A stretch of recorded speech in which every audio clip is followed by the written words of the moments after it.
Subscribe करें हमारे YouTube channel superfast news को और साथ ही प्रेस करें बेल आइकन ताकि आप हमारी लेटेस्ट वीडियो को देख सकें। नमस्कार, मैं जितेंद्र प्रसाद।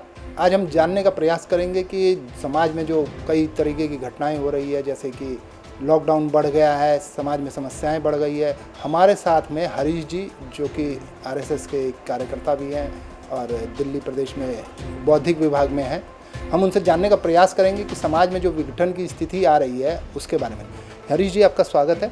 हरीश जी, प्रधानमंत्री नरेंद्र मोदी ने ये कोरोना के वजह से जो लॉकडाउन बढ़ा दिया है, इसके विषय में क्या कहना चाहेंगे? ऐसा है, पहले तो जैसे आपने मेरा परिचय दिया कि मैं दिल्ली प्रांत में बौद्धिक विभाग में हूँ।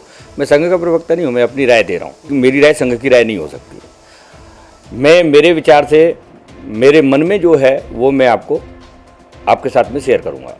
हाँ, अब आप कह रहे हैं कि लॉकडाउन बढ़ा है, तो प्रधानमंत्री जी ने जो लॉकडाउन बढ़ाया है, समस्या इतनी विकराल है, अगर इसको नहीं बढ़ाया जाएगा तो और देश जैसे इटली में, अमेरिका में जो स्थिति पैदा हुई है वो भारत में भी हो सकती है। प्रधानमंत्री की बड़ी दूरदृष्टि रही होगी, बड़ी दूर की सोच रही होगी, तो उन्होंने ऐसा सोचा है कि समाज बचना चाहिए, समाज को किसी प्रकार की कोई हानि नहीं होनी चाहिए। बाकी उन्होंने कहा भी है कि मैं आर्थिक नुकसान तो सह सकता हूँ, लेकिन समाज का नुकसान नहीं सह सकता, जान जरूरी है। तो इस नाते से ये बढ़ना आवश्यक भी था, जैसे कि समाज में ये केस आ रहे हैं, अभी बढ़ रहे हैं, तो इसलिए इसका लॉकडाउन का बढ़ना भी ज़रूरी ही था। सोशल डिस्टेंस का पालन हो, सब घर पर रहें, और जब तक ये बीमारी रहे तब तक घर पर रहें, सब तो ज़्यादा अच्छा है। लॉकडाउन रहे तो ज़्यादा बढ़िया है।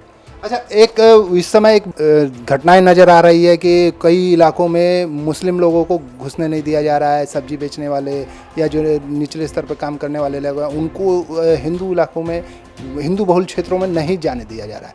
इसके विषय में क्या कहना चाहेंगे? मेरा इस बारे में ये कहना है, एक तो मीडिया को भी इतना ज़्यादा इसको नहीं तूल देना चाहिए। ये समस्या क्यों उत्पन्न हुई, ऐसा हिंदू समाज को क्यों करना पड़ा, इस बारे में भी मीडिया को कुछ चिंतन करने की और रिसर्च करने की आवश्यकता है। हिंदू समाज कभी ऐसा रहा नहीं है, कभी भी उसने कोई भेदभाव ऐसा किया नहीं है। हिंदू समाज हमेशा सनातनी समाज है, ये तो सबको हमेशा अपने ही समाज की नहीं, ये तो वसुधैव कुटुंबकम की भावना के साथ में चलता है सदैव। सारा विश्व अपना है, सारे विश्व का कल्याण हो, ऐसा हमारे यहाँ मंदिरों में आरती के समय, पूजा के समय सब हम कहते ही हैं। तो ये कहना कि हिंदू समाज अपनी बस्तियों में नहीं घुसने दे रहा है या हुए, सबको अपनी सुरक्षा की चिंता, तो इस भीषण जो भी ये चल रहा है, बीमारी है, महामारी है, इससे बचने के लिए कुछ तो उपाय समाज को सोचने ही पड़ेंगे। और जब समाज आपके मीडिया के माध्यम से ये देखता है कि कोई सब्जी में थूक लगा रहा है, या फलों पर थूक लगा रहा है, या रुपयों पर कुछ कर रहा है, उसको देखते हुए समाज में खुद भय व्याप्त हो गया। हिंदू समाज नहीं, उनका भी समाज सोचता होगा इस बारे में। कोई हिंदू समाज को ये बीमारी नहीं होगी, उनके समाज में भी जो लोग होंगे, जो सभ्य लोग होंगे, समझदार लोग होंगे, वो भी तो देख रहे होंगे ये सब। तो सबसे पहले प्रत्येक व्यक्ति को अपनी सुरक्षा का अधिकार तो है ना, और सुरक्षा का अधिकार है, इस नाते से उन्होंने कहीं पर किसी ने, पूरे हिंदू समाज ने ऐसा कुछ नहीं किया और सबके साथ नहीं किया है। तो इसलिए ऐसा कहना कि हिंदू समाज ने ऐसा कह दिया है कि हम मुस्लिमों से ये नहीं लेंगे, अब सबको सुरक्षा का अधिकार तो है। जहाँ उन्होंने देखा है, मीडिया की खबर सुनी है, तो डर उनके मन में है, और इस डर के कारण से किसी ने अगर कोई स्टेप लिया है, तो इसमें आप गलत और सही आप सोचें। मेरे हिसाब से उन्होंने जो सोचा होगा सही ही सोचा होगा। अच्छा, क्या लगता है कि भारत में जो कोरोना बढ़ा है, तो उसका कारण सिर्फ जो तबलीगी जमात है या और भी कोई वजह है? मैं ये प्रश्न आपसे भी कर सकता हूँ कि आपको क्या लगता है? अगर हम मीडिया की जितनी भी न्यूज आ रही हैं उनको अगर हम एनालिसिस करते हैं,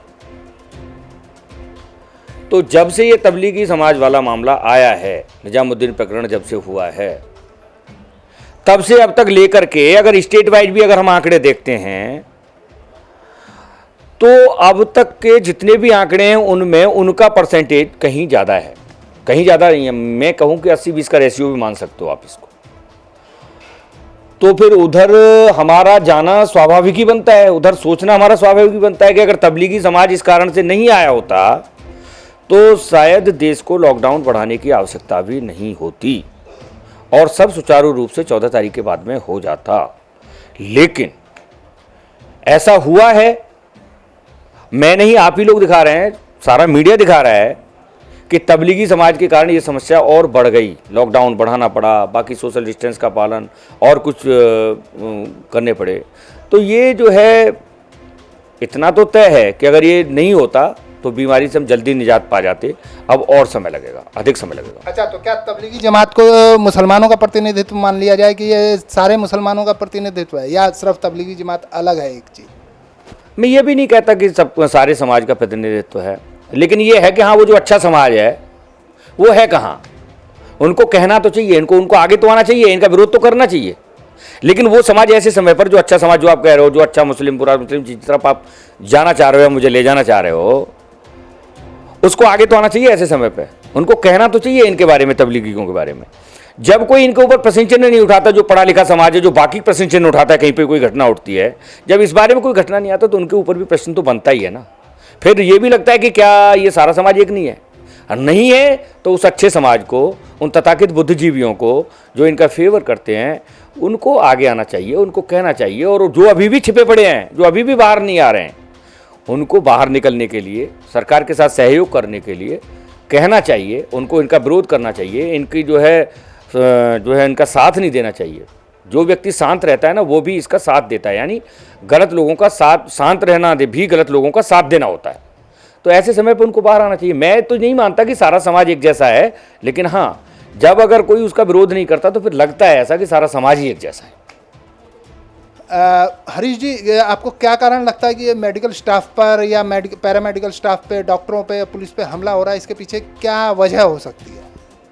इसकी वजह तो अभी जो संदेश आ रहा है, जैसे मलेशिया और पाकिस्तान का भी संदर्भ देखें आप, मैं ज़्यादा इस विषय में कुछ नहीं कहना चाहता, लेकिन मेरा अपना सोचना यह है कि ये जो मौलाना हैं या इस धर्म के जो तथाकथित ठेकेदार बने हुए हैं, उनके द्वारा क्रिएट की हुई, और इनके माइंड में जो ये लोग हैं, तबलीगी समाज है, इसके माइंड में कुछ बिठाया गया है कि इस तरह का इनको करना है और इस तरह से समाज को, जैसे एक ने कहा कि हम तो चाहते हैं कि 50 करोड़ लोगों को, हिंदू समाज को इस जो है कोरोना से मरना चाहिए, ऐसी मीडिया में खबरें आई हैं। तो इसका मतलब ये है कि खुरापाती दिमाग की उपज है कहीं ना कहीं, और इसके पीछे किसी न किसी का कोई ना कोई एजेंडा है। कभी पाकिस्तान और मलेशिया में तो इसको लेकर के बहुत बड़ा वो है, पाकिस्तान ने भी इसके पीछे सोची समझी रणनीति है। वो तो ये रिसर्च का मामला है, मीडिया जब खोज करेगा, आगे जाएगा तो पता लगेगा। अभी तो ये कहना है कि मुझे तो ये लग रहा है कि ये किसी न किसी, इसके पीछे कोई ना कोई दिमाग जरूर है, कोई ना कोई सोची हुई समझी हुई साजिश जरूर है, षड्यंत्र जरूर है। नहीं तो डॉक्टर्स पर, पुलिस पर ये हमला ऐसे नहीं हो सकता है। एक समाज ऐसा कैसे हो जाएगा कि जो मेरे को बचाने आ रहा है मैं उसी पर हमला कर दूंगा? इसका मतलब इनके दिमाग में कुछ न कुछ भरा हुआ है कि अल्लाह है। अब जो इनके यहाँ बताते हैं, जो आयतें लिखी हुई हैं या जो भी होता होगा, कुछ न कुछ इनको भ्रमित किया जा रहा है, इनको भड़काया जा रहा है इनको। तो आपको क्या लगता है कि ये लॉकडाउन जब ख़त्म होगा तो ये समाज का क्या दूरी बढ़ेगी, या इसको कम करने का आपको क्या रास्ता नज़र आता है? इसको किस तरीके से हम लोग कम कर सकते हैं? ऐसा है कि समाज ने बहुत सारी मुसीबतें समय समय पर झेली हैं और समाज ने उसका समस्या का समाधान भी निकाला है। सरकार इन समस्याओं का समाधान निकाल भी नहीं सकती, समाज अपने आप ही बैठ करके इन समस्याओं का समाधान निकालता है। हाँ, ये जरूर है, देश में राजनीति है और राजनीतिक पार्टियां हैं, तो वो ये लॉकडाउन खत्म होने के नाते तो कुछ अपनी रोटियां भी सेकेंगे, कुछ चाहेंगे कि समाज बढ़ना चाहिए, तभी हमारा हल होगा, तभी हम आगे आ पाएंगे, मीडिया में आ पाएंगे। लेकिन ये है कि अपना समाज इतना सक्षम है, ये तो जरूर है कि लॉकडाउन खत्म होते ही नेगेटिव न्यूज़ चलेंगी, सरकार के प्रति भी कुछ चलेगा, कुछ समाज के प्रति चलेगा, हिंदू समाज के प्रति भी चलेगा। वो तो चलता है, शुरू से चलता आया है। एक धर्म विशेष को ऊपर ले जाने की कोशिश होती है और हिंदू समाज को हमेशा नेगेटिव दिखाने की कोशिश होती है। ये कोई पहली बार नहीं होगा।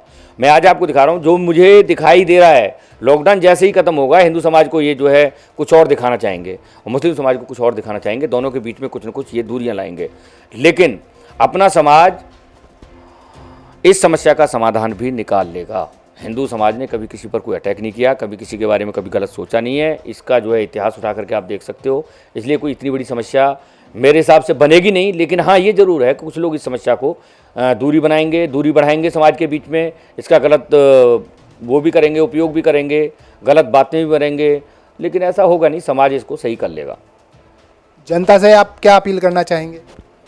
मेरा तो यही कहना है, इस समय में, ये भीषण महामारी का समय है, प्रभु हमारी परीक्षा ले रहा है। इस संकट से बचने के लिए सरकार ने जो गाइडलाइंस, जो 7 बिंदु तय किए हैं, उन बिंदुओं को हमें मानना चाहिए, डिस्टेंस बना करके रखना चाहिए।